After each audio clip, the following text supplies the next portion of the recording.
La prochaine exposition du musée consacrera une rétrospective à l'œuvre du peintre orléanais du 19e siècle, Antigna. Raphaël est documentaliste depuis une dizaine d'années au musée. Son travail consiste à établir une notice scientifique pour chaque tableau. Chaque œuvre donc, a un dossier documentaire. Et là, ce que je peux vous dire sur ce roi des moutards, c'est qu'il a été acheté en 1980 sur le marché de l'art orléanais et qu'il a subi une restauration en 2015 de la couche picturale et de la toile. Quelle est sa provenance? À quelle collection appartenait-il?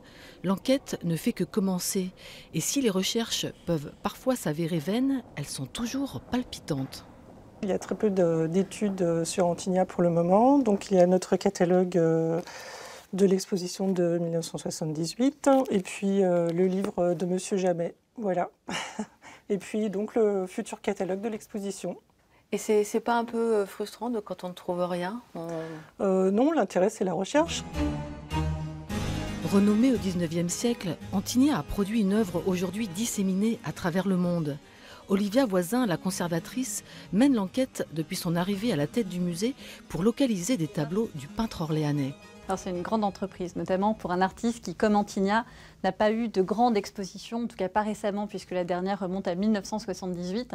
Et nous avons même perdu la trace de certains tableaux qui étaient présentés à ce moment-là. Donc c'est une enquête. Alors, il y a les œuvres qu'on veut retrouver, que j'aimerais retrouver, parce que je crois qu'ils incarnent réellement le grand style d'Antigna, sa singularité dans l'école du 19e siècle. C'est le cas de ces deux scènes à Ancio, de ce cauchemar extraordinaire, ou encore de ce tableau « Les Bleus passent ».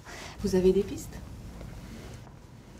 Pour le Portugal, tous les historiens de l'art portugais sont sur les traces de ces œuvres. Et ce qui est passionnant, c'est qu'on découvre au passage que les peintres portugais se sont beaucoup inspirés d'Antigna, ce qui était totalement oublié. Et toutes les œuvres que l'on retrouve ressemblent beaucoup aux œuvres d'Antigna.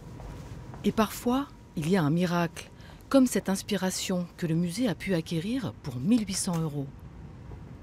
On l'a sorti d'une collection, il a une portée historique puisqu'il appartenait à la Grande-Duchesse Olga. Il est le témoignage que Antigna n'a pas été qu'un petit peintre français, mais a bien rayonné partout en Europe. La peinture est en très bon état, mais pas son cadre, et elle devra bientôt quitter la réserve pour subir une restauration.